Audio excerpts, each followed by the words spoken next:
السلام علیکم۔ شروع اللہ کے نام سے جو بڑا ہی مہربان اور نہایت رحم کرنے والا ہے،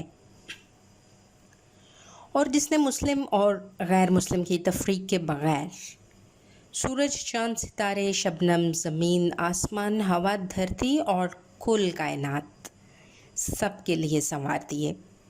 اور قرآن کہتا ہے کہ اس کی محبت اور اس کا پیار اس کے غصے اور اس کے عذاب پر حاوی ہے۔ ویلکم ٹو کے be positive کانوو YouTube channel.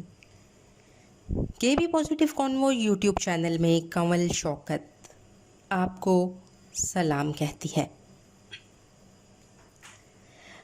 My dear listeners, یہ دنیا کیا ہے؟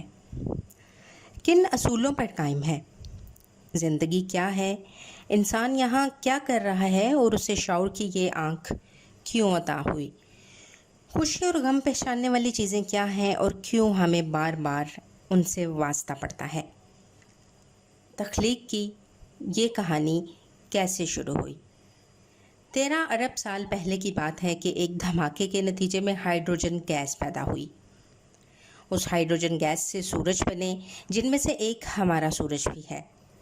یہ سورج ہمیں بہت بڑا اور روز صبح کے وقت مشرق سے طلوع ہوتا ہوا نظر آتا ہے، جبکہ دوسرے سورج بہت دور ہیں اور اس فاصلے کی وجہ سے چھوٹے اور ٹمٹماتے ہوئے نظر آتے ہیں۔ ہم انہیں ستارے کہتے ہیں۔ ناظرین، ایک طویل عرصہ سے انسان کو یہ بھی معلوم نہیں تھا کہ آسمان پر جو ٹمٹماتے ہوئے ستارے نظر آتے ہیں، ان میں سے ہر ایک بھی اپنی جگہ پر ایک مکمل سورج ہے۔ ان کے گرد بھی زمینیں اسی طرح سے گھوم رہی ہیں جیسا کہ ہمارے سورج کے گرد۔ ان سورجوں کے اندر ہائیڈروجن گیس کو بطور خام مال استعمال کرتے ہوئے دوسرے عناصر پیدا ہونا شروع ہوئے۔ ان عناصر کی کل تعداد 92 تھی۔ ان 92 عناصر میں سے ایک کا نام لوہا ہے، ان میں سے ایک کا نام آکسیجن ہے اور ایک کیلشیم۔ جب یہ 92 عناصر ایک دوسرے سے ملے تو ان کے ملنے سے عجیب و غریب چیزیں بنی۔ دو چیزیں جو جلنے والی ہوتی، ان کے ملنے سے بجھانے والی چیز بن گئی۔ ہائیڈروجن گیس دھماکے سے جلتی ہے اور آکسیجن جلنے میں مدد دیتی ہے۔ ان دونوں کے ملنے سے پانی بن گیا جو بجھاتا ہے۔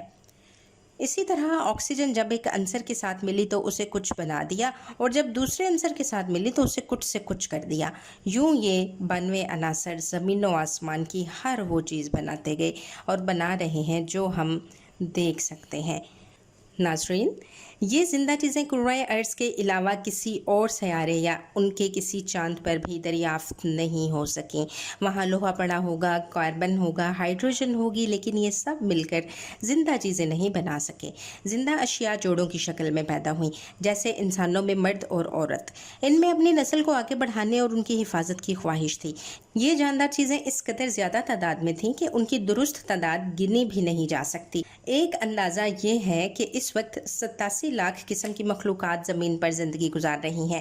فالسس کا ریکارڈ دیکھا جائے تو اس حوالے سے ڈیٹا سپر کمپیوٹرز میں ڈالا گیا تو اس سے ایک اندازہ یہ قائم کیا گیا کہ ماضی میں 5 ارب قسم کی مخلوقات اس زمین پر زندگی گزار چکی ہیں۔ ماضی کی ان 5 ارب اور حال کی ان 87 لاکھ مخلوقات میں سے صرف ایک کا نام انسان ہے۔ یہ الگ بات ہے کہ آج انسانوں کی تعداد بھی 8 ارب کے قریب ہو چکی ہے۔ مائی ڈیئر لسنرز، یہ 7 ارب سے زیادہ انسان اسی زمین سے اگنے والی گندم، چاول، پھل اور سبزیاں کھاتے ہیں۔ اسی زمین پر پیدا ہونے والے جانوروں کو ذبح کر کے کھاتے ہیں۔ انسان تو خیر عقل مند ہے۔ حیرت کی بات یہ ہے کہ باقی 87 لاکھ قسم کی مخلوقات کی ضروریات بھی پوری ہو رہی ہیں، چاہے وہ گلی میں پھرتا ہوا آوارہ کتا ہو یا پھر گٹر میں جنم لینے والا ایک گندا کیڑا۔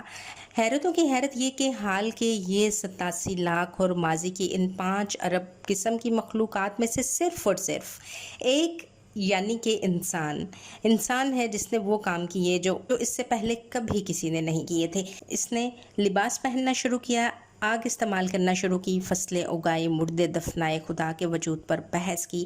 اس نے ایٹم توڑ کر اس سے پیدا ہونے والی توانائی سے تباہی پھیلائی اور بجلی پیدا کی۔ اس نے ہر قسم کے پیچیدہ اوزار بنائے۔ اس نے لوہے سے انجن بنایا۔ اس نے انجن میں تیل جلا کر پیدا ہونے والی توانائی سے گاڑی کو دوڑایا۔ اس نے ٹریفک کے قوانین بنائے۔ صرف اور صرف اس ایک مخلوق نے عبادت گاہیں بنائی، قربانی سمیت اس نے مذہبی تہوار منانے شروع کیے، اس نے خلا کا سفر کیا۔